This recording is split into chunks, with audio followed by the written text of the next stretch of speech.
Maths pedagogy class 6 start करते हैं। Hopefully आप एकदम तैयार होंगे और दिल थाम के बैठिएगा क्योंकि आज का सेशन इंपॉर्टेंट होने वाला है। डरना नहीं है, छोड़ देना है कि मैथ्स है, जस्ट समझो ये पेडागोजी है, बस मैथ्स के कॉन्टेक्स्ट में पेडागोजी है। फर्स्ट क्वेश्चन देखिएगा एक बार, which of the following is the correct order according to Polya's problem solving model. George Polya से क्वेश्चन आता है, कई बार आया है। तो निम्नलिखित में से कौन सा पॉलिया के समस्या समाधान मॉडल के अनुसार सही क्रम है। अब ये एकदम ऐसा क्वेश्चन है कि आपको या तो पता है या फिर आप थोड़ा सा दिमाग लगा के पहुंच सकते हैं। ऐसे तो सारे ही सवाल हैं कि आप कोशिश करें अगर तो आप पहुंच जाएंगे आंसर तक एलिमिनेट करके। भाई एक क्वेश्चन होता है, 4 डिस्ट्रैक्टर्स हैं, 3 डिस्ट्रैक्टर्स हैं, एक तो आंसर ही है आपका, तो उस आंसर तक आप पहुंच पाएंगे। ठीक है, बिल्कुल एनर्जी से पढ़ने की कोशिश करनी है, बिना ये सोचे कि कुछ आता है नहीं आता, आज से पहले पढ़ा है नहीं पढ़ा मैथ्स पेडागोजी। चलिए 54% लोग ए कह रहे हैं, समझते हैं। ऑर्डर क्या है? ऑर्डर है जॉर्ज पॉलिया के प्रॉब्लम सॉल्विंग मॉडल का क्या, तो एक तो ये याद रखना है 4 स्टेप का इन्होंने प्रॉब्लम सॉल्विंग मेथड दिया है, यानी समस्या को समाधान करने की गणित में 4 स्टेप दिए हैं। वो क्या हो सकते हैं? कॉमन सेंस भी लगाएंगे साथ साथ। अंडरस्टैंड द प्रॉब्लम, यानी समस्या आप पहचान पाए। आइडेंटिफिकेशन जो जनरल बाकी स्टेप्स में भी हम देखते हैं, यानी समझ पाए आप प्रॉब्लम को। बात तो ठीक लग रही है। फिर आता है डिवाइस अ प्लान, यानी अब आपके पास एक योजना हो, यानी पहले क्वेश्चन देखा समझ में तो आई है क्या, इसमें करना क्या है, उसके लिए आप फिर योजना बनाते हैं। लुक बैक करेंगे, वापस से देखेंगे और फिर कैरी आउट करेंगे प्लान को। अब लुक बैक तो एक तरह से रिफ्लेक्शन या रीइवैल्यूएशन हो गया, उसके बाद प्लान कैरी आउट करेंगे। प्लान तो यहीं कैरी आउट होना चाहिए था, जब आपने बनाया था उसके बाद प्लान कैरी आउट होना चाहिए था। तो कॉमन सेंस नहीं लगाई हमने। 64% लोग गलत उत्तर दे रहे हैं, ए कह रहे हैं। भाई अंडरस्टैंड द प्रॉब्लम यहां भी है, यहां भी है। चलो बाकी सबको तो हटा ही देते हैं कि पहले प्लान बनाएंगे, डिवाइस अ प्लान, ये तो हो नहीं सकता क्योंकि पहले हम प्रॉब्लम को समझेंगे फिर प्लान बनाएंगे। तो ये 2 ऑप्शन तो हमारे ऐसे ही हट गए कि पहले योजना क्यों तैयार करेंगे, पहले समस्या को समझेंगे। तो यहां पर समस्या को समझना सेकंड नंबर पे था, जो कि कॉमन सेंसिकल बात है कि भैया ये सेकंड पे नहीं होना चाहिए, ये फर्स्ट पे होना चाहिए। चाहे प्रॉब्लम को आइडेंटिफाई करने की बात हो प्रॉब्लम सॉल्विंग में, चाहे वो जानने की या समझने की बात हो। तो ये दो ऑप्शन अपने आप एलिमिनेट हो जाते हैं अगर आपने कुछ भी नहीं पढ़ा तब भी। ठीक है, अब बात आती है इन दोनों की। अंडरस्टैंड द प्रॉब्लम, समस्या को समझना पहला स्टेप है। दूसरा स्टेप है डिवाइस अ प्लान, यानी प्लान को डिवाइस करना, योजना को तैयार करना। बात तो सही है, यहां पे भी यही है सेकंड में। थर्ड है कैरी आउट, इसमें है थर्ड लुक बैक, और यहां लिखा हुआ है कैरी आउट द प्लान फिर लुक बैक। तो क्या ये कॉमन सेंस नहीं है थोड़ा सा भी, कि अगर हम इसको ध्यान से पढ़ लेते तो ये किसी को भी दुनिया में सबको पता होगा कि भैया कैरी आउट द प्लान जो है वो पहले आएगा, लुक बैक बाद में आएगा। पहले आप प्लान को करके तो देखेंगे, जो आपने प्लान बनाया है समस्या के समाधान के लिए उसको इंप्लीमेंट करके देखेंगे, उसके बाद लुक बैक करते हैं कि क्या ये सही हुआ या नहीं हुआ, फिर आप रिफ्लेक्शन डालते हैं उस समस्या पे या रीइवैल्यूएट करते हैं। तो बी ऑप्शन मच बेटर है, क्योंकि समस्या को समझना यहां भी सही था, डिवाइस अ प्लान यहां भी सही था। आप एक योजना बनाएंगे, फिर उस प्लान को कैरी आउट करेंगे, यानी योजना को कार्यान्वित करेंगे। उसके बाद आप लुक बैक करेंगे। क्या करेंगे? लुक बैक करेंगे, यानी पुनः जांचना। ये हिंदी में यहाँ पे पुनः जांचना, हमारे टाइपिस्ट जी आजकल ज्यादा व्यस्त हैं वो नोट्स वगैरह के चक्कर में, तो मुझे लग रहा है नींद में टाइप कर रहे हैं। मैं उनको बोलूंगी ये, क्योंकि कुछ मिस्टेक्स लगातार हो रही हैं। ठीक, या हो सकता है पेपर में भी ऐसा हो, क्योंकि कई बार गलती पेपर में ही होती है और इस बार इन्होंने बहुत टाइपिंग मिस्टेक की है सीबीएसई वालों ने। ठीक है जी, तो B option is the right answer कि पुनः जांचना। अब आप क्या करेंगे? लुक बैक करेंगे कि ये जो किया था वो सही था या नहीं था। ये है जॉर्ज पॉलिया का प्रॉब्लम सॉल्विंग मॉडल, है ना। जॉर्ज पॉलिया का प्रॉब्लम सॉल्विंग मेडल नहीं है, मॉडल है। ठीक, तो जॉर्ज पॉलिया 4 स्टेप प्रॉब्लम सॉल्विंग यानी समस्या समाधान का 4 स्टेप का एक प्लान देते हैं। पॉलियास प्रॉब्लम सॉल्विंग मॉडल देते हैं एक, हिंदी वालों के लिए भी यही है। इसका शॉर्ट फॉर्म अगर आप बनाना चाहें तो UDPL बना सकते हैं, जिसको हम निमोनिक कहते हैं, याद रखने की एक टेक्निक है, PL। ठीक, UDPL बोले तो अंडरस्टैंड द प्रॉब्लम, सबसे पहले समस्या को समझना है, पहचानना, आइडेंटिफाई करना। सेकंड स्टेप है हमारा मेक अ प्लान। आपके पास एक प्लान तो हो, आपने आइडेंटिफाई कर लिया, अब समस्या को सॉल्व करने के लिए एक प्लान होगा, है ना। वो देखा होगा आपने CID, पहले समस्या को समझने की कोशिश करते हैं जाके सीन में, है ना, फिर क्या करेंगे? एक प्लान होगा कि यार क्या करने हैं, क्या करना क्या है, फिर उस प्लान को कैरी आउट करोगे आप। ठीक, अब ये प्लान आपने कैरी आउट कर लिया, जैसे आप पेपर भी अगर आपके सामने एक समस्या की तरह है, तो कोई क्वेश्चन है मैथ्स का या पेपर ही है मान लीजिए, तो आपको पहले उस प्रॉब्लम को समझना है कि इसका क्या स्ट्रक्चर है, कैसे चीजें वर्क करेंगी, ये सब समझ के फिर आप एक प्लान तैयार करते हैं कि यार 30 दिन में ये पढ़ना है, नोट्स पढ़ लेने हैं लेट्स लर्न से और प्रीवियस ईयर अच्छे से कर लेने हैं। आपने एक प्लान बनाया। अब इस प्लान को बनाने के बाद आप एक कैरी आउट करते हैं कैरी आउट का मतलब क्या है? इंप्लीमेंट करते हैं, उस पर काम करेंगे, अप्लाई नहीं करेंगे तो जीरो हो गया प्लान। तो अब आप कैरी आउट द प्लान, आप इस प्लान को कैरी आउट करते हैं। फिर आता है फोर्थ ऑप्शन, जब आपने प्लान कैरी आउट किया तो आप क्या कर रहे हैं? मॉक टेस्ट देके देख रहे हैं और फिर लुक बैक कर रहे हैं कि क्या मेरे लिए स्ट्रेटजी काम की, जैसे मैंने पढ़ाई की काम की या नहीं की, कितने मार्क्स आ रहे हैं, क्या आसपास भी हूं या नहीं। ऐसा तो नहीं है कि मेरे नंबर आ रहे हैं 50 तो फिर से इस चीज को दोबारा करने की जरूरत पड़ेगी, ठीक है ना। ऐसा नहीं पेपर देने के बाद लुक बैक नहीं करेंगे, तो उस केस में भी हो सकता है, कई बार ऐसी स्थिति भी आती है। तो अगर हम बात करें यूडीपीएल क्या है? Understand the plan, you for understand the plan, D for device a plan. ये मेक अ प्लान की जगह डिवाइस लिख देगा तो घबराना नहीं है ना, आपने घबराना नहीं है। फिर आता है P for plan, carry out the plan को हमने सिर्फ प्लान लिख लिया, पी फॉर प्लान, क्योंकि डिवाइस अ प्लान को डी लिख लिया था। Look back at the solution, यानी आपको अब रिफ्लेक्ट करना है, ठीक, क्लियर है ये बात। एक नंबर फ्री का नंबर है यूडीपीएल से, सिंपल याद रखना है, understand the problem, device a plan, carry out the plan and look back.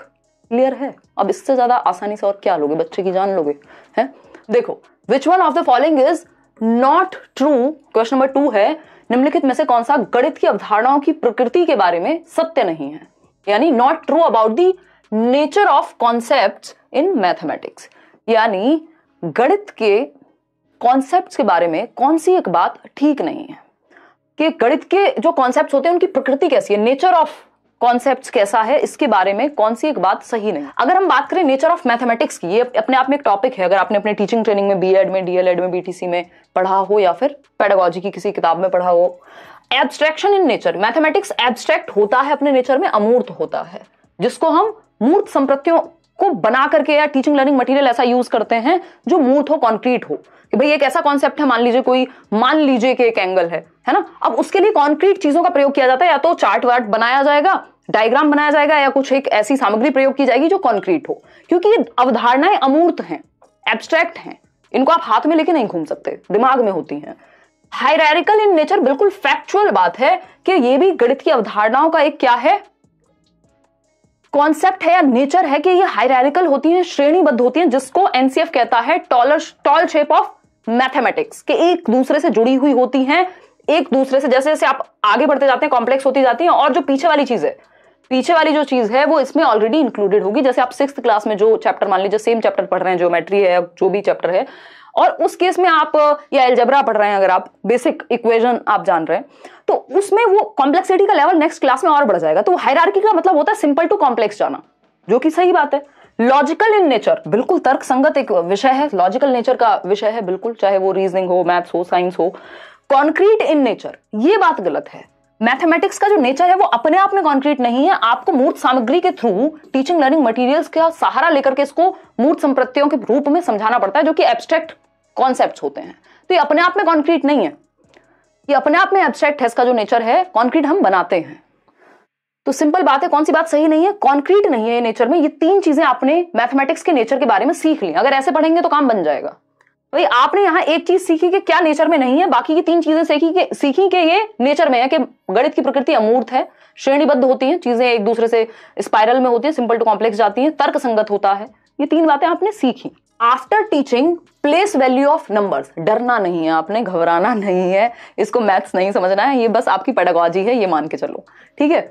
After teaching place value of numbers, यानी अगर हम संख्याओं का स्थानीय मान देखें, एक फेस वैल्यू होती है और एक प्लेस वैल्यू होती है ना। अब इतना तो हमें बेसिक पता ही होना चाहिए, नहीं भी पता है तो चलो बताएंगे कि कैसे कर सकते हो। मान लीजिए ये 2 और 3 लिखे हुए हैं, फेस वैल्यू आपको पता है 3 की 3 ही होगी, है ना। प्लेस वैल्यू की बात करेंगे तो आप 1s, 10s और 100s में काउंट करने लगते हैं। तो जब आप प्लेस वैल्यू सीख रहे हैं, जिसको इकाई, दहाई, सैकड़ा कहते हैं, वो प्लेस वैल्यू हो गया।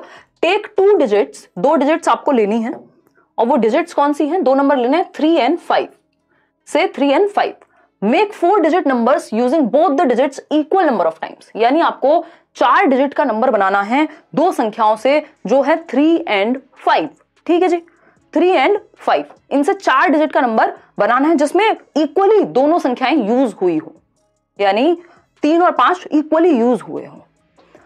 देखिएगा, इज योर आंसर यूनिक, क्या तुम्हारा आंसर यूनिक है, बच्चों को कहा गया। अब कहानी यहां अटकी हुई है, अगर आपको ऊपर की कहानी नहीं समझ में आई तो ये पढ़िए। विच of the following statements is correct for the above context, जिस संदर्भ में ये बात हो रही है कौन सा एक स्टेटमेंट सही है। अगर हम बात कर रहे हैं तो फर्स्ट ऑप्शन है, it is an open ended question and gives opportunities to students to analyse and critique each others responses. यानी यह एक खुले सिरे वाला प्रश्न है, मुक्त उत्तर वाला प्रश्न है और छात्रों को आपस में एक दूसरे के उत्तरों का विश्लेषण और आलोचना करने का अवसर प्रदान करता है। बात तो सही है। बी ऑप्शन है, it is an example of closed ended. देखो ये क्लोज्ड एंडेड नहीं हो सकता। क्लोज्ड एंडेड में क्या होता है, यस और नो, एक सही आंसर होता है क्लोज्ड एंडेड में। जैसे एमसीक्यूज क्या है, क्लोज्ड एंडेड हैं, 4 में से एक ही उत्तर सही होगा जो आपको 1 नंबर दिलवा दे। ठीक है, तो क्लोज्ड एंडेड में भाई 2 और 2 कितने होते हैं, 4 होते हैं, ये क्लोज्ड एंडेड है। 2 into 2 कितना होगा, 4 होगा। 2 3 जा कितना होगा, 6 होगा। ये क्लोज्ड एंडेड है, इसमें आप कुछ कर नहीं सकते, वो होगा ही। ठीक, तो ये क्लोज एंडेड में एक सही उत्तर होगा, जैसे fill in the blank, MCQs या फिर मैच द फॉलोइंग, ये सब क्लोज एंडेड है। ठीक, फिर आता है C option, multiple responses to a question should be discouraged. यानी यदि आप एक गणित में अनेक उत्तर देने वाले प्रश्नों को हतोत्साहित करेंगे, जबकि हमें मल्टीपल पर्सपेक्टिव्स को बढ़ावा देना है, रट्टे थोड़ी लगवाने हैं एक उत्तर के, तो ये तो बात गलत हो गई दोनों ही। It is an example of contextual question. कौन से संदर्भ की बात हो रही है सरकार, कौन सा संदर्भ है यहाँ, कोई ऐसा स्थिति दी है, कोई रियल लाइफ सिचुएशन दी है, कॉन्टेक्स्ट की तो कोई बात नहीं है। ठीक, तो एक ही उत्तर यहां सही लग रहा है, उसको भी समझेंगे। It is an open ended question and gives opportunities to students to analyse and critique each others responses. यह एक मुक्त उत्तर वाला प्रश्न है और छात्रों को आपस में एक दूसरे के उत्तरों का विश्लेषण और आलोचना करने का अवसर प्रदान करता है। क्यों, सिंपली देख लेते हैं एक बार। अगर हम बात करें 2 और 3 दिया, कितना नंबर है, 3 और 5। 3 और 5 से 4 डिजिट नंबर हमको बनाना है, 4 डिजिट नंबर आपको बनाना है 3 और 5 का प्रयोग करके। ठीक है जी, अब 3 और 5 का प्रयोग करें इक्वल नंबर ऑफ टाइम्स, दोनों बराबर के यूज होने चाहिए। एक तो आ गया 3 5 3 5, है ना, और क्या आ सकता है 5 5 3 5 5 5 3 3। इसी तरह से इनको, और ये ओपन एंडेड हो गया, कोई इसका एक आंसर नहीं है। अलग अलग बच्चे अलग अलग इसकी प्रोबेबिलिटी बनाएंगे और फिर कहेंगे तेरा गलत है या तूने ऐसे नहीं, इसको तो ऐसे भी कर सकते थे, तो क्रिटिक भी कर पाएंगे एक दूसरे को। तो ये क्या हुआ, इसकी बहुत सारी प्रोबेबिलिटी हो जाएंगी, कैसे भी खेलते रहो उसके साथ। तो ये क्या हुआ, ये ओपन एंडेड हुआ, इसका कोई एक सही उत्तर नहीं है, बच्चों को इस पर चर्चा करने का मौका मिलेगा। ए option is the right answer over here. Miss Sonali, miss Sonali क्या है, खुद भी सर्च कर लिया करो, थोड़ा कुछ मेहनत कर लिया करो। Miss Sonali, a class 1 mathematics teacher gives the following activities to her learners. यानी कक्षा 1 की गणित की अध्यापिका सुश्री सोनाली ने अपने अधिगमकर्ताओं को निम्नलिखित क्रियाकलाप दी, एक्टिविटीज दी। ये 4 एक्टिविटीज हैं, पढ़िएगा। पहला है sorting shells, stones, tokens of different size and colour. यानी भिन्न आकार और रंगों वाली सीपियां, कंकड़ पत्थर, टोकन, प्रतीकों को वर्गीकृत करना, इकट्ठा करना। मतलब मान लीजिए आपको एक स्क्वायर शेप का कुछ मिला है, एक सर्कल का बॉटल का कैप है, तो वो सब आपने इकट्ठे किए हुए हैं अलग अलग शेप और साइज में। बात तो ठीक है, कोई दिक्कत नहीं है। तो ये क्या है, ये एक एक्टिविटी है जो एक टीचर ने दी है बच्चों को, क्लास 1 के लिए, छोटे बच्चे हैं, उनको कॉन्क्रीट मटेरियल से ही सिखाएंगे हम। ठीक बात है। अब हम बात कर रहे हैं बी ऑप्शन की, arranging different sticks in a bundle according to their length. यानी आप डिफरेंट स्टिक्स को, छड़ियों को, मान लीजिए जैसे ये पेन ही है अभी मेरे सामने, तो उसमें आप क्या कर रहे हैं, इनकी लेंथ या हाइट के हिसाब से इकट्ठा करा रहे हैं बच्चों को। ठीक बात है, कॉन्क्रीट मटेरियल से सिखा रहे हैं, ये भी एक एक्टिव रहेगा, बच्चा यहाँ सक्रिय रहेगा। वो बच्चा सक्रिय रहना यानी बच्चे का एक्टिव होना हर सब्जेक्ट की पेडागोजी में बराबर से लागू होता है। फिर आता है C option, collecting sticks, feathers, leaves from their surroundings and tie them in groups. यानी बच्चे स्टिक्स जो भी आसपास छोटी मोटी लकड़ियां मिल रही हैं उनको, पंख मिल रहे हैं, लीव्स मिल रहे हैं, उनको कलेक्ट कर रहे हैं, जिससे कि उनको आइडिया लगेगा, नंबर सेंस डेवलप होगा, कहीं ना कहीं ऐसी बात हो रही होगी। फिर आता है D option, threading the beads to form a garland for counting. यानी मोतियों को धागे में पिरोकर गणना के लिए माला बनाना, कि वो मोती पिरो रहे हैं एक एक धागे में। ठीक है, गणना सीख पा रहे होंगे। These type of activities are, पहला ऑप्शन है done in primary classes for leisure, यानी मौज मस्ती के लिए की जाती हैं। मौज मस्ती तो इंक्लूडेड होती है, उद्देश्य मौज मस्ती नहीं होता है ना, मौज मस्ती बीच में होनी चाहिए क्लास के। ठीक है, तो ऐसा नहीं है। Waste of time, waste of time क्यों होगा भाई, टाइम पास क्यों करेगा teacher. Should focus on solving problems given in the text book. तो सिर्फ किताब से पढ़ाए, तो ये मैं आपको हिंदी पेडागोजी के नोट्स में भी कहा है, इंग्लिश पेडागोजी के नोट्स में भी कहा है, text book one of the resources है, एकमात्र रिसोर्स नहीं है। ठीक, only done in pre primary, hence an irrelevant activity in class 1। यानी सिर्फ प्री प्राइमरी में होनी चाहिए, क्लास 1 में क्यों हो रही है, इसको तो नर्सरी में कराना था, एलकेजी में कराना था। ये भी वाहियात बात हो गई, क्योंकि आप इसी प्राइमरी लेवल 1 पे ही नंबर कॉन्सेप्ट वगैरह उनको सिखा रहे होते हैं। अब आता है D option, useful for assessing children's readiness to introduce important concepts like numbers, counting in arithmetic. ये बात सुंदर लग रही है, फिर भी देखते हैं उसका क्या अनुवाद होगा हिंदी में। अंकगणित में महत्वपूर्ण अवधारणाएं जैसे संख्या, गणना का परिचय देने के लिए बच्चों की तत्परता के लिए आकलन में सहायक। आपको याद है थॉर्नडाइक, एडवर्ड ली थॉर्नडाइक, जिनके 3 प्राइमरी लॉज हैं।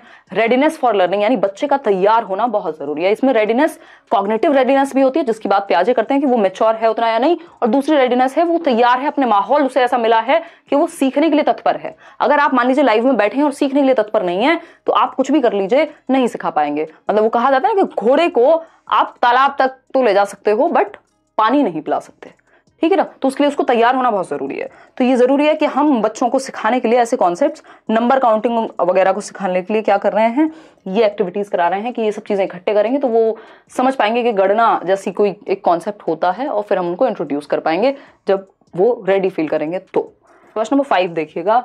According to National Curriculum Framework 2005, which of the following processes are indicative of mathematization of child's thinking? एक क्वेश्चन निश्चित रूप से mathematization of child's thinking पे हर बार हर सेट में लगभग आता ही है। मैथमेटाइजेशन क्या है? बच्चे के थॉट को आप मैथमेटाइज कर पाए, उसके सोच में मैथमेटिक्स आ पाए। समझ पा रहे हैं कि नहीं? इसका मतलब ये नहीं कि वो बस मैथ्स में ही बात करे, बट आसपास वो मैथ्स देख करके दिमाग में उसके मैथ्स चले, उसकी चिंतन प्रक्रिया में शामिल हो। तो राष्ट्रीय पाठ्यचर्या रूपरेखा जो एनसीएफ 2005 डॉक्यूमेंट है आपका, उसके अनुसार कौन सी प्रक्रियाएं बच्चे के चिंतन के गणितीकरण की सूचक हैं कि अब बच्चा जो है वो मैथमेटिकली सोचने लगा है। पहला ऑप्शन है mathematical communication only through a formula, सिर्फ फॉर्मूला के थ्रू। देखो बच्चा एक्टिव है क्या फॉर्मूला में, ये तो रटने वाली भी बात हो गई। और दूसरा, इसका मतलब ये कब से हो गया कि मैथमेटाइजेशन ऑफ थिंकिंग का मतलब है सिर्फ फॉर्मूला, तो ये तो रटना हो गया, रोट मेमोराइजेशन है, रटने से बचना है। सारे पेडागोजी के फंडे हर सब्जेक्ट में पेडागोजी में सेम लगते हैं। बी ऑप्शन है solving the problem using formal procedures and checking the answers for an answer की। अगर आप सिर्फ फॉर्मल मानक क्रियाएं जो हैं उन्हीं स्टेप्स को ही चेक करते रहेंगे तो इसमें थिंकिंग प्रोसेस की बात नहीं हो रही, बच्चा एक्टिव नहीं है यहाँ। Estimating the weights of different objects in surroundings and discussing the answers with peers and teachers, यानी आसपास की भिन्न भिन्न वस्तुओं के भार का अनुमान लगाना और उत्तरों पर सहपाठियों तथा शिक्षकों के साथ विचार विमर्श करना। यानी हम ये कह सकते हैं कि जो भी आसपास भिन्न वस्तुएं पड़ी हुई हैं या आसपास रखी हुई हैं, मान लीजिए ये बॉटल है, ये माउस है, कोई रिमोट है, तो अनुमान लगाना क्या इसका कितना वेट हो सकता है। ठीक, इसमें क्या है भाई, चारों ऑप्शन में बच्चा सबसे ज्यादा एक्टिव है सी ऑप्शन में। अगर आपको गणित नहीं भी आता, आपको बच्चे को एक्टिव ढूंढना है, तो ये उत्तर ज्यादातर चांसेस हैं, 99% चांस है कि यही सही होगा जिसमें बच्चा ज्यादा एक्टिव है। ठीक, doing an activity on addition following the strict prescribed instructions. देखो स्ट्रिक्ट लिखा हो, रिजिड लिखा हो, लेबल करना, सेग्रीगेट करना, ये सब नेगेटिव बातें हैं। फ्लेक्सिबिलिटी चाहिए, स्ट्रिक्टनेस नहीं चाहिए। तो C option is the right answer over here. आगे बढ़ेंगे क्वेश्चन नंबर 6। अब इसके लिए आपको एनसीएफ पढ़ा हो ये जरूरी नहीं था, बस आपको बच्चे के भले के बारे में पता हो। क्वेश्चन नंबर 6 देखिए और जवाब दीजिएगा। तो NCF 2005, the shape of mathematics education has become taller and more spinely rather than broad and rounded. This means what? यानी जो एनसीएफ है, राष्ट्रीय पाठ्यचर्या की रूपरेखा 2005 है, जो बताता है कि कैसे किस सब्जेक्ट के साथ डील करें, क्या तरीके हों जिससे हम करिकुलम बना पाएं। तो ये कह रहा है कि जो गणित शिक्षा का आकार है वो चौड़े और गोलीय होने के स्थान पर ज्यादा ऊंचा होता जा रहा है, तकुआकार होता जा रहा है, यानी टॉल होता जा रहा है। अब इसके बारे में आपका क्या विचार है? तो आपको एक तो ये चीज समझनी है कि has become taller and more spinely rather than broad and rounded, कि होना कैसा चाहिए था, ब्रॉड और राउंडेड होना चाहिए था, बट ये टॉल होता जा रहा है। तो अगर टॉलर शेप ऑफ मैथमेटिक्स आपने कभी भी पढ़ा है, जो कि पहले पेपर में ऑफलाइन में भी इतनी बार आ चुका है, ऑनलाइन में भी देख ही रहे हैं आपके आया हुआ है, तो इससे आप बच तो सकते नहीं है। तो टॉलर शेप ऑफ मैथमेटिक्स क्या होती है, पहले ये समझना जरूरी है। टॉलर शेप ऑफ मैथमेटिक्स होती है, टॉल शेप ऑफ मैथमेटिक्स होती है। टॉल का मतलब होता है ऊंचा, मतलब जो ऐसे बना हुआ हो, मतलब एक कॉन्सेप्ट दूसरे से जुड़ा हुआ है। अगर आपको प्रीवियस कॉन्सेप्ट नहीं आता मैथ्स में तो आपको अगली क्लास समझ नहीं आएगी। यही है टॉल शेप ऑफ मैथमेटिक्स। तो इससे होता क्या है, कई बार बच्चा मान लो मिस कर दिया तो वो बेसिक कॉन्सेप्ट मिस कर जाता है, तो हम इसकी जगह फोकस राउंडेड कॉन्सेप्ट पे कर रहे हैं। तो राउंडेड से क्या होगा, या ब्रॉड अगर हो जाएगी शेप तो इससे बेसिक भी साथ में क्लियर होगा बच्चे का। मान लीजिए कहीं मिस भी हो गया कुछ तो वो बेसिक भी यहां इंक्लूड होता है, जबकि टॉल शेप में ऐसा नहीं होता। अगर आपको पिछली क्लास का नहीं आता या उससे पहले लेवल का नहीं आता तो आप भूल जाइए कि आपको समझ आने वाला है। तो टॉल शेप की बजाय क्या होनी चाहिए, ब्रॉड होनी चाहिए। टॉल समझ में आ गया ना, एक से दूसरे कॉन्सेप्ट पे बेस्ड हो चीजें, सिंपल टू कॉम्प्लेक्स हो। ठीक है, ये दो अप्रोचेस हैं अपने आप में। अगर हम बात करें यहां तो पहला ऑप्शन है there is no communication between primary school and high school teachers. मतलब ऐसा इसलिए हो रहा है क्योंकि ये दोनों आपस में बातें नहीं कर रहे। कोई सेंस है इस बात की? बी ऑप्शन है topics have been introduced in hierarchical level of difficulty in mathematics curriculum, यानी गणित पाठ्यक्रम में विषयों का जो परिचय है वो कठिनाई के श्रेणीबद्ध स्तरों के अनुसार दिया गया है। चलो ठीक है, मान लिया, लेकिन सॉल्यूशन क्या है इसका, चलो देखते हैं। Over the years the mathematics curriculum has increased in volume by inclusion of many new topics. ये तो खराब बात हो गई, दुनिया से अलग टॉपिक्स आ गए क्या। फिर आता है डी ऑप्शन, इसको ए लिख दिया है। A curriculum acceleration has led to pruning of some basic topics to include new topics which are of significance in higher mathematics education। यानी पाठ्यचर्या के गतिमान होने के कारण ये जो एक्सेलरेशन है, जो हम और इसको कॉम्प्लेक्सिटी बढ़ा रहे हैं और बेहतर करने की बात कर रहे हैं, इसकी वजह से कुछ आधारभूत विषयों को काट छाट की गई है, जिससे जो बेसिक है उसका समावेशन कई बार नहीं हो पाता, जो कि होना चाहिए। ये ज्यादा आपको समझदार आंसर नहीं लग रहा, बजाय कि आप बी के साथ जाएं कि कुछ नए टॉपिक आ गए हैं और हायरार्किकल लेवल ऑफ डिफिकल्टी है मैथमेटिक्स में, इसलिए ऐसा है। ज्यादा कॉम्प्रिहेंसिव या इंक्लूसिव, बाकी को भी अपने अंदर समाहित करने वाला ऑप्शन नहीं लग रहा क्या ये? बिल्कुल लगेगा। तो become taller and more spinely rather than broad, इसका रीजन ये है कि जो करिकुलम एक्सेलरेशन है, जो हम इतनी तेजी से बढ़ावा दे रहे हैं या कॉम्प्लेक्सिटी को बढ़ा रहे हैं या डायनेमिज्म है, चेंज हो रही है चीजें, उसकी वजह से जो बेसिक कॉन्सेप्ट्स हैं वो नए कॉन्सेप्ट्स के साथ सिग्निफिकेंस में प्रॉब्लम आ रही है, वो साथ में नहीं चल पा रहे हैं। तो इसलिए हम ये कह रहे हैं कि इसका रीजन जो है टॉलर शेप का, वो ये है कि हमने एक्सेलरेट कर दिया चीजों को। तो D option is better than B option. बाकी के दोनों का तो कोई चांस ही नहीं था कि वो आंसर सही हो पाते। अब देखिए कॉन्सेप्ट मैप, हमने सीडीपी में भी पढ़ा है कॉन्सेप्ट मैप, अगर आप थोड़ा सा लॉजिक लगाएंगे जवाब दे देंगे, फटाफट से बताइएगा। तो ये कहता है कॉन्सेप्ट मैप्स। कॉन्सेप्ट मैप्स क्या होते हैं? जिसमें कॉन्सेप्ट को हायरार्किकल मैनर में या फिर फ्लो चार्ट के द्वारा एक दूसरे से जोड़ करके समझा गया हो। Concept maps are commonly used in mathematics teaching, यानी इनको अवधारणाओं का जो मैप है, मानचित्र है, उसका प्रयोग किया जाता है मैथमेटिक्स में। Which of the given statements are true about concept maps, यानी कॉन्सेप्ट मैप्स के बारे में कौन सा एक स्टेटमेंट सही है। ए ऑप्शन है it is a complex network depicting the relationship between all the sub concepts of the concept. बात सही है कि यह एक जटिल जाल तंत्र है जो कि एक अवधारणा की सभी उप अवधारणाओं के बीच संबंध को दर्शाता है। कॉन्सेप्ट मैप क्या है?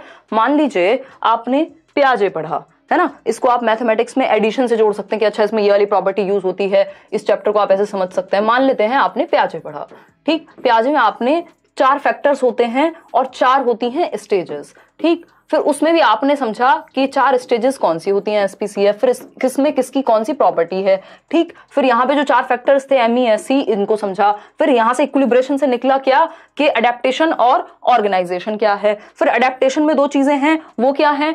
एसिमिलेशन और इंक्लूजन है। बन गया आपका कॉन्सेप्ट मैप, जिसको आप माइंड मैप भी कह देते हैं। मतलब एग्जैक्ट तो नहीं है, माइंड मैप थोड़ा सा किसी छोटी चीज को लेकर के भी हो सकता है, कॉन्सेप्ट एक कॉन्सेप्ट को लेकर के होगा, ठीक है ना। तो इस केस में ये क्या करता है, एक जाल बन जाएगा, रिलेशनशिप्स आपस में, कॉन्सेप्ट के अंदर सब कॉन्सेप्ट्स के क्या रिलेशनशिप है, ठीक है जी, सही है बात। It is a linear arrangement of all the sub concepts of the concept. क्या ये लीनियर लग रहा है आपको? ये स्पाइरल नहीं है अपने आप में, लीनियर होता है सीधी रेखा बस। अच्छा, 1 के बाद 2, 2 के बाद 4, खत्म, ठीक। ये लीनियर तो कहीं से नहीं लग रहा है, एक सीधी रेखा में नहीं है, ये कॉम्प्लेक्स है अपने आप में, एक से दूसरी चीजें पिरोई हुई होती हैं इसमें, तो ये लीनियर नहीं है। They can be used as diagnostic tools to identify difficulties in learning that students are facing, यानी इनको हम यूज कर सकते हैं कि बच्चों को दिक्कत कहां हो रही है। जब आप डायग्नोस कर रहे हैं कि अच्छा इस स्तर पे दिक्कत है बेटा, यहां दिक्कत है, ये वाली चीज को समझने में दिक्कत है, इसको ही नहीं समझ पाए थे इसलिए ये समझ नहीं आया था। डायग्नोस करना मतलब गैप को पता लगाना, बात तो सही है। They help a teacher to gain new insights into the nature of mathematics. भाई टीचर को भी क्या है, नए इनसाइट्स मिल जाएंगे मैथमेटिक्स के बारे में। 3 ऑप्शन सही हो सकते हैं और ये तीसरा हमें पॉजिटिव भी लग रहा है। तो आंसर क्या हो गया हमारा? ए भी सही है, बी गलत है। ए, सी और डी ऑप्शन है, ऐसा कहीं है हमारे पास डी ऑप्शन। तो इन क्वेश्चन से अगर हम बच के भाग जाएंगे तो कोई क्वेश्चन तो करेंगे हम पेपर में कि नहीं, बताओ एक बार। तो D option is the right answer over here. देखिएगा, एक छोटा सा तो नहीं कहेंगे, अगर हम समझने का प्रयास करें तो यहां पे देखेंगे फॉर्मेटिव असेसमेंट, रचनात्मक आकलन होता किस लिए? फीडबैक के लिए। रचनात्मक आकलन की अगर हम बात कर रहे हैं, एफए जिसको हम कह रहे हैं, तो देखेंगे children memorising the facts and are assessed through written test. ये कहां हो सकता है? चाइल्ड सेंटर्ड में? नहीं, बिल्कुल नहीं होगा। टीचर सेंटर्ड में ऐसा हो सकता है कि बच्चे क्या हैं, रट्टे लगा रहे हैं क्योंकि टीचर ने कह दिया है। तो पहले पहला ऑप्शन ही पढ़ लिया करो, उसके हिसाब से अगर समझ में आ जाए तो इजी हो जाएगा। पहले ऑप्शन पढ़ लिया आपने तो अब आपको पता है कि टीचर सेंटर्ड के बारे में बात हो रही है, तो बी का फर्स्ट होना चाहिए। बी का फर्स्ट कहीं दिख रहा है आपको? 2 जगह पे दिख रहा है बी का फर्स्ट। बी का फर्स्ट ऑप्शन 2 जगह पे दिख रहा है, यानी 3 जगह पे दिख रहा है बल्कि, है ना। कई बार तो ऐसा होता है इसी से सारा क्वेश्चन सॉल्व हो जाता है, बाकी और कहीं होता ही नहीं। तो बी का फोर्थ वाला, चलो एक ऑप्शन तो एलिमिनेट हुआ कम से कम। बी ऑप्शन देखते हैं, ये तो होगा नहीं क्योंकि फोर्थ तो सही नहीं हो सकता। टीचर सेंटर्ड हो गया ये। फॉर्मेटिव का भी पता करेंगे। Children work both individually and in groups are assessed while doing activities, तो ये होता है चाइल्ड सेंटर्ड में, जहां टीचर और बच्चा दोनों ही एक्टिव होते हैं। ये बात हमने सैकड़ों बार पढ़ी है सीडीपी में भी, है ना। तो सी का क्या हो गया, सेकंड ऑप्शन। सी का सेकंड कहीं दिख रहा है हमें, यहीं पे दिख रहा है सिर्फ, सी का सेकंड सिर्फ यही है, बाकी में है ही नहीं। सिंपल आंसर है, अगर आपको वो दोनों ये चेक भी नहीं करने तब भी आप आंसर तक पहुंच गए, है ना। इसी को स्मार्टनेस कहते हैं, जो थोड़ी सी मेहनत और समझ से आएगी। अगर आपके कॉन्सेप्ट्स ठीक डेवलप हुए हैं, आपने 4 ऑप्शन नहीं भी चेक किए तब भी आपको समझ में आ गया। और ये आपको लग रहा होगा कि अभी तो बड़ा कॉम्प्लेक्स है यार, बट ये खेलना आप सीख जाएंगे, थोड़ी प्रैक्टिस तो कीजिए। अगर हम बात करें यहाँ तो आपके टीचर सेंटर्ड हो गया, चाइल्ड सेंटर्ड हो गया। ग्रुप असेसमेंट का मतलब बच्चे ग्रुप में असेस कर रहे हैं एक दूसरे को, तो helps to assess social skills and cooperative learning process. एक दूसरे की सामाजिक जो भी स्किल्स हैं, साथ में कैसे कोऑपरेट कर रहे हैं, ये सब सीख पाएंगे। फॉर्मेटिव असेसमेंट के लिए एक ही उत्तर बचा है, इसको चेक कर लेते हैं। फोर्थ ऑप्शन होगा कि ये क्या लिखा हुआ है आपका, finds out what learning changes and progress has taken place in the child over a period of time in different subjects and other dimensions of personality, यानी स्कोलास्टिक प्लस को स्कोलास्टिक दोनों के बारे में आप पता कर पाए। फॉर्मेटिव असेसमेंट में ये चीज होगी, रचनात्मकता की बात होगी। तो A option is the only right answer over here. तो which of the following is, YouTube में फीचर है, which of the following is not an appropriate assessment method for primary class children, यानी निम्नलिखित में से कौन सी प्राथमिक कक्षा के छात्रों के आकलन की उपयुक्त विधि नहीं है, बताइएगा। यानी प्राइमरी लेवल पे, फर्स्ट टू फिफ्थ लेवल पे बच्चा कितने साल का है, 6 से 10 साल का होगा। अब फर्स्ट टू फिफ्थ लेवल पे 6 से 11 साल का बच्चा अगर है, तो फर्स्ट टू फिफ्थ पे आपको क्या करना है, क्या नहीं करना है उसके आकलन के लिए, उसको असेस करने के लिए। पहला ऑप्शन है a test based on recalling of facts and formulae, यानी एक ऐसा टेस्ट जिसमें सिर्फ रिकॉल बेस्ड चीजें हों, फॉर्मूले के रट्टे लगाए हुए हों। रिकॉल करना कोई अच्छी बात नहीं होती, इसको मेमोराइजेशन या रटना कहते हैं, तो इससे तो आप दूर भाग जाइए। लेकिन नॉट पूछा था तो यही सही लग रहा है हमें, बाकी देखेंगे तीनों options. A subjective test according to the learning levels of children, यानी बच्चों के स्तर के अनुसार अगर एक सब्जेक्टिव टेस्ट बना रहे हैं, उनकी इंडिविजुअल नीड्स को ध्यान रख के, सही है। Using ICT, information communication technology, technology का यूज करना पढ़ाने में, ये भी सही है, या आकलन में। यूजिंग कॉन्सेप्ट मैप्स, बिल्कुल पॉजिटिव बात है, समझ इससे बेटर होती है, डिफिकल्टीज का पता लगता है, अभी हमने पिछले क्वेश्चन में देखा था। एक परीक्षा जो कि तथ्यों और सूत्रों को स्मरण करने पे आधारित हो, रटने पे आधारित हो, मेमोराइजेशन पे, रिकॉलिंग पे आधारित हो, वो गलत तरीका है, चाहे सब्जेक्ट कोई भी हो। तो ये क्या हुआ, नॉट सही में यही सही है, क्योंकि ए ही गलत है और जो गलत है वही सही है, क्योंकि पूछा ही गलत है। सिंपल बात। देखिएगा एक बार, a primary class teacher is using a variety of concrete material, यानी मूर्त सामग्री का प्रयोग, जैसे बॉटल है या फिर एक अबैकस हो सकता है या जियो बोर्ड हो सकता है। ये क्या मूर्त सामग्रियां हैं जिनको टच और फील किया जा सकता है, उनके थ्रू एब्स्ट्रैक्ट अमूर्त कॉन्सेप्ट्स को, संपत्तियों को पढ़ाना। अगर हम बात करें तो बात हो रही है किसकी, कॉन्क्रीट मटेरियल की। टू टीच, यानी concrete material, teaching learning material, जिसमें आप चार्ट्स वगैरह ले जा सकते हैं, जो वो चीजें जिनको टच फील किया जा सके। तो डाइंस ब्लॉक पढ़ा क्या रहे हैं पहले तो ये देखना जरूरी है ना। To teach place value, place value वही आपका कि इकाई, दहाई, सैकड़ा क्या है, उस तरह से समझाने के लिए तो डाइंस ब्लॉक का यूज करेंगे। Bundles of match sticks unburned, यानी जो माचिस की तिल्लियां बिना जली हुई, क्योंकि जली हुई माचिस की तिल्ली में कैसे प्लेस वैल्यू समझाओगे, है ना भाई। अगर बिना जली हुई नॉर्मल माचिस की तिल्लियां तो आप लगा के दिखा दोगे, अच्छा ये जो है तीसरे नंबर पर, ये इकाई पे है, ये दहाई पे है, ये वंस पे है, ये टेंस पे है, अच्छा इसका फेस वैल्यू क्या है, अच्छा ये ऐसे देखें तो एक अपने आप में इसकी वैल्यू है। तो ये क्या हुआ, ये आप सिखा सकते हो। डाइंस ब्लॉक में भी यही होता है कि आप प्लेस वैल्यू के लिए चाहे दिमाग में याद भी रख सकते हैं आप, प्लेस वैल्यू के लिए, डेसिमल वगैरह के लिए भी डाइंस ब्लॉक का यूज कर लिया जाता है। ये क्या है, टीचिंग लर्निंग मटेरियल से मैथ्स के, ये भी आपको नोट्स में मिल जाएंगे। Fake currency notes, fake currency note से आप कैसे प्लेस वैल्यू समझाओगे। अब 10 रुपए का नोट है, उसमें से 0.5 करके फाड़ के थोड़े ना दिखाओगे, तो पॉसिबल नहीं है।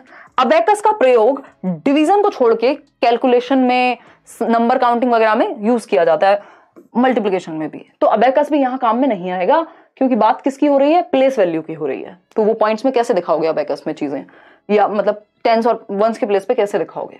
Which of the following represents appropriate classification of the concrete material, कौन सा जो है वो सही है इस केस में, प्रोपोर्शनल है, बताइएगा। A and D are proportional, तो डी तो नहीं है। A and B are proportional, कह सकते हैं कि प्रोपोर्शन दिखा सकते हैं, समानुपाती हैं।